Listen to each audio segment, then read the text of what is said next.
नमस्कार दोस्तों, स्वागत है लॉयर्स एंड जस्टिस पर। आपका अपना चैनल जिस पर हम बात करते हैं आपके अधिकारों की। आज इस चैनल पर इस वीडियो में हम बात करेंगे देश में सभी पेंशन व्यवस्थाओं पर जो कि रिटायरमेंट के बाद आपको मिलती हैं। ये कौन कौन सी पेंशन होती हैं और ये किस रूप में आपको मिलती हैं, इस वीडियो में आज हम डिस्कस करेंगे।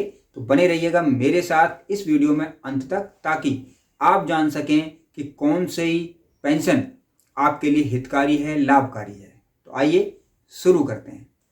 दोस्तों, पहली पेंशन योजना है एनपीएस। एनपीएस यानी राष्ट्रीय पेंशन प्रणाली, नेशनल पेंशन सिस्टम या स्कीम।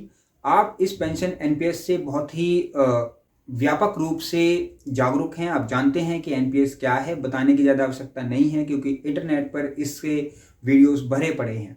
मैंने भी इस पर कई वीडियोस बनाए हैं और भी चैनल्स पे आप वीडियो देख सकते हैं। एनपीएस के बारे में आपको सारी जानकारी है।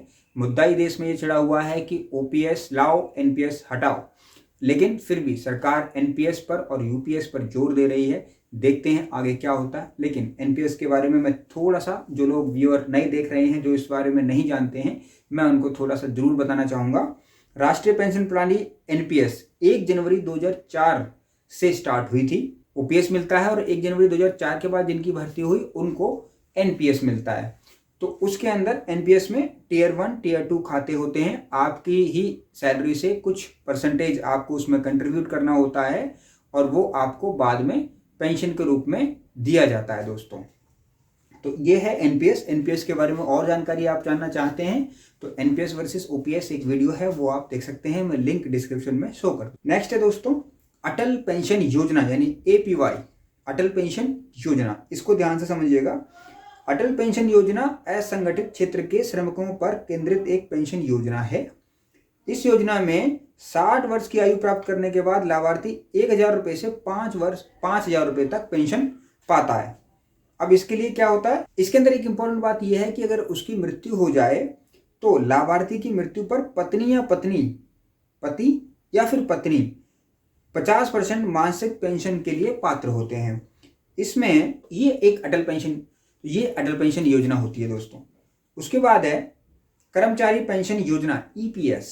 इसमें क्या है, कर्मचारी पेंशन योजना उन कर्मचारियों के लिए है जो कर्मचारी भविष्य निधि ईपीएफ के सदस्य हैं। इस योजना के तहत सेवानिवृत्ति यानी रिटायरमेंट पर के बाद मासिक पेंशन प्रदान की जाती है। पेंशन की राशि कर्मचारी के सेवा वर्ष और अंतिम वेतन पर निर्भर करती है। जो उसको लास्ट वेतन मिलता था उस पर डिपेंड करती है और उसी के अकॉर्डिंग उसको पेंशन दे दी जाती है। ये है कर्मचारी पेंशन योजना यानी ईपीएस। ये थर्ड पेंशन योजना मैं आपको बता रहा हूं दोस्तों। उसके बाद है प्रधानमंत्री श्रम योगी मानधन योजना। ये है पीएमएसवाईएम। तो ये प्रधानमंत्री की एक चलाई हुई एक योजना है। इसके अंतर्गत असंगठित क्षेत्र के श्रमिकों के लिए है जिनकी मासिक आय 15,000 रुपये उससे कम है।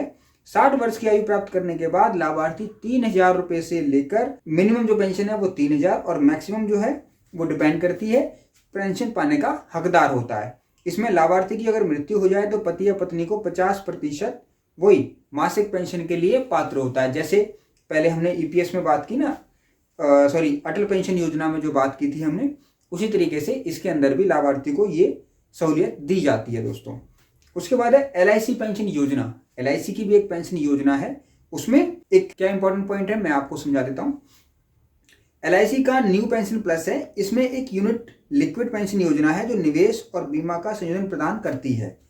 एलआईसी जीवन साक्ष्य 7, इसमें क्या है, एक इमीडिएट इम्यूनिटी पेंशन प्लान है जिसमें एक मुश्त प्रीमियम भुगतान के बाद तुरंत पेंशन मिलना शुरू हो जाती है।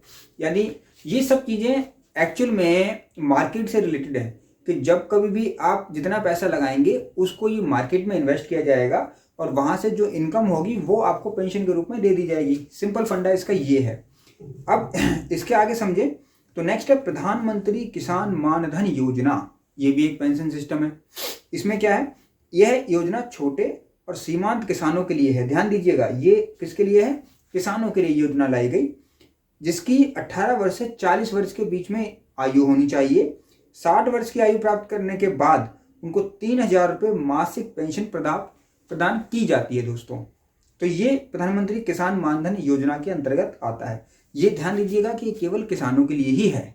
तो जो किसान भाई इस चैनल को देख रहे हैं उनके लिए ये योजना है, आप इसका लाभ उठा सकते हैं। फिर कलाकार पेंशन योजना और कल्याण कोष, यानी उनको फाइनेंशियल जो इशू होते हैं उनको देने के लिए।